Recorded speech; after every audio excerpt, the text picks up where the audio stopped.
Hello students, today we are going to start math subject of class 5th. As you can see students, I have opened the book of math subject in which class is 5. So dear students, if you are watching my video, so you have to open your book and listen to me carefully. So let's continue students.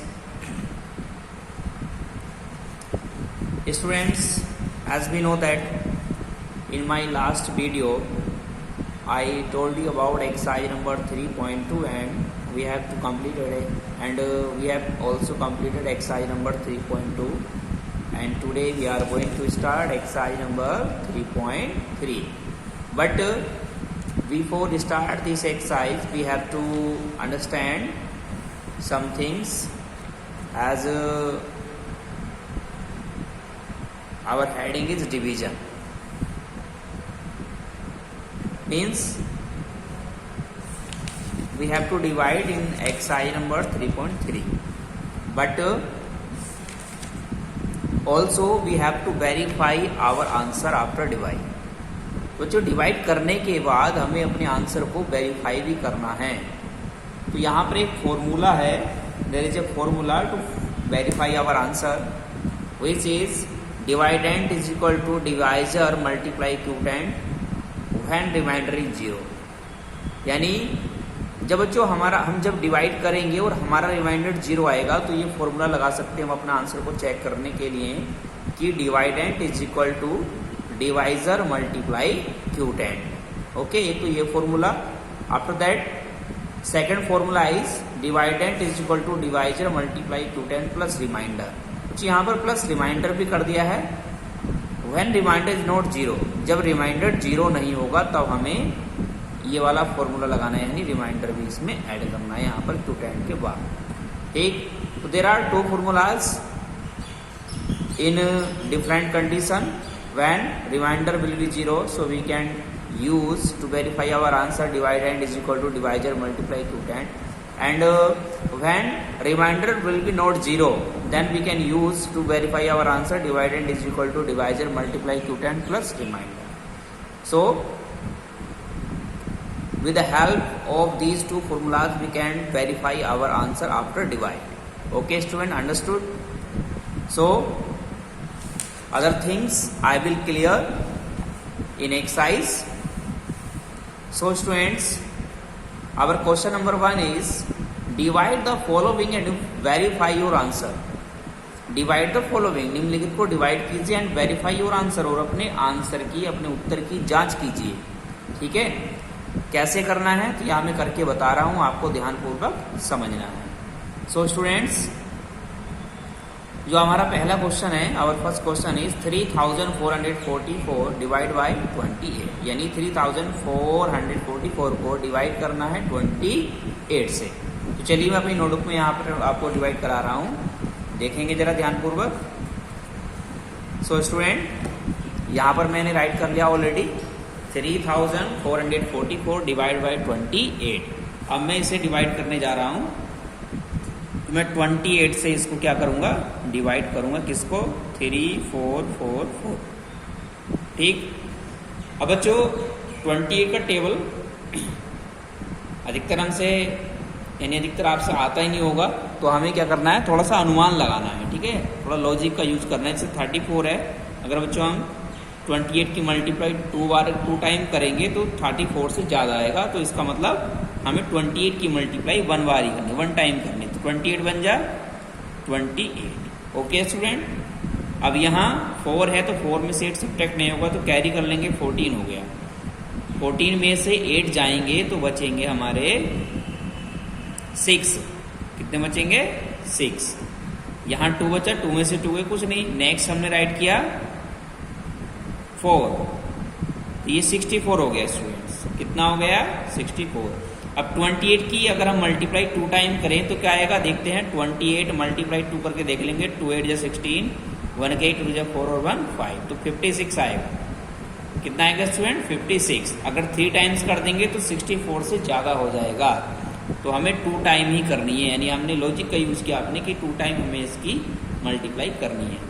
तो हमने 2 time multiply की, 28 2 जा 56, कितना हो जाएंगे 56। अब हम फिर से सब्ट्रैक्ट करेंगे तो कैरी कर लो, 14 हो गया, 14 में से 6 गए तो बचे 8 और 5 में से 5 गए कुछ नहीं, 0।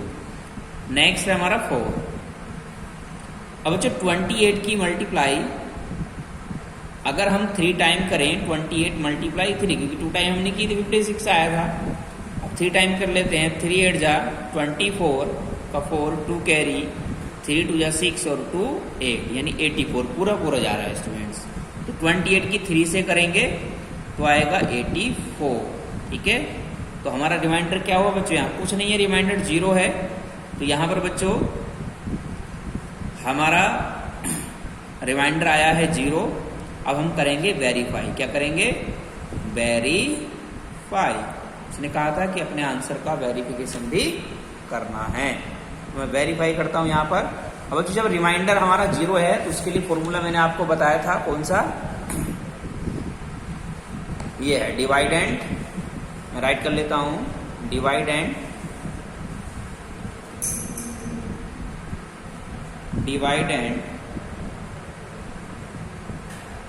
Is equal to divisor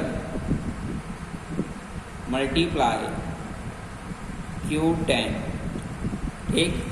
student formula मैंने राइट कर लिया है, dividend is equal to divisor multiply Q10। जब रिमाइंडर हमारा 0 है तो इस फॉर्मूले का हम यूज करेंगे।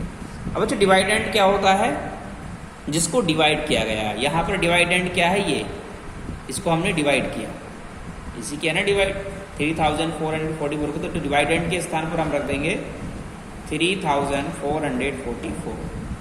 अब डिवाइजर क्या होता है बच्चों, जिससे हम डिवाइड करते हैं, ठीक है। यानी यहाँ पर 28 is divisor because we have divided by 28, तो 28 डिवाइजर के स्थान पर आएगा। Q10 बच्चों, Q10 यानी जो हमारा आंसर आया 123 डिवाइड करके ही तो आया 123, तो ये होता हमारा Q10।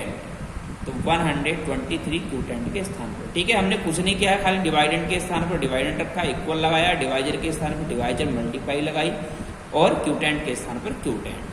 Any problem. अब बच्चों अगर हम इन दोनों की मल्टीप्लाई करें तो इसके इक्वल आना चाहिए, किसके इक्वल, 3444 के इक्वल इन दोनों की मल्टीप्लाई आनी चाहिए। तो मैं करके देख लेता हूँ, 123 मल्टीप्लाई 28, 8 3 जा 24, 2 कैरी, 8 2 जा 16 एंड 2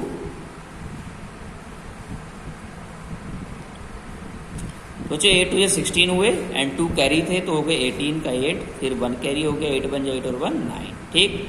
मल्टीप्लाई 2 से करें, 2 3 जा 6, 2 2 जा 4, 2 बन जा 2। अब इनको ऐड कर लेंगे बच्चों, 4 का 4, 8 6 कितना होते हैं, 14 का 4 1 कैरी, 9 3 13 एंड 1, 14 का 4 1 कैरी, 2 1 3। तो बच्चों हमने देखा कि 28 की मल्टीप्लाई 123 से करने पर आ रहा है 3444। इट्स मीन LHS यानी जो लेफ्ट हैंड साइड है उसे LHS बोलते हैं, is equal to RHS, right hand side. इसका मतलब हमारा आंसर क्या है, सही है, ठीक है। जब हमारे LHS RHS और इक्वल आ जाते हैं आपस में, यानी ये वाली साइड इस साइड की इक्वल आ जाती है, तो हमारा आंसर क्या होता है, राइट होता है। तो ये हो गया बच्चों वेरिफिकेशन। समझ में आया सभी को किस प्रकार करने हैं, पहले डिवाइड करना है, उसके बाद फॉर्मूला लगाना है। अगर LHS RHS के इक्वल आया तो हमारा आंसर क्या है, राइट है, अदरवाइज रॉन्ग होगा। ओके, आगे चलते हैं बच्चों। आगे हमारा क्वेश्चन नंबर बी जो है हमारा 4719। क्वेश्चन नंबर बी है 4719 डिवाइड बाय 33, ठीक। इसको कर लेते हैं। तो बच्चों मैं इसको डिवाइड कर रहा हूँ, यहाँ पर देखें 33 से 4719 को मैं डिवाइड कर रहा हूँ। तो बच्चों 33 की मैं 47 में डिवाइड करूँगा सबसे पहले, तो एक बार ही जाएगा यानी 1 टाइम जाएगा, 33 बन जा 33, 7 में से 3 के बच्चे कितने, 7 - 3 4 एंड 4 - 3 1। अब बच्चों यहाँ पर मैं नेक्स्ट राइट कर लेता हूँ 1, ठीक है। अब मैंने देखा ये बच्चों 141 क्या है 141। तो 33 से कितनी बार डिवाइड करना चाहिए, तो मैं अनुमान लगा लेता हूँ, थोड़ा लॉजिक का यूज कर लेता हूँ।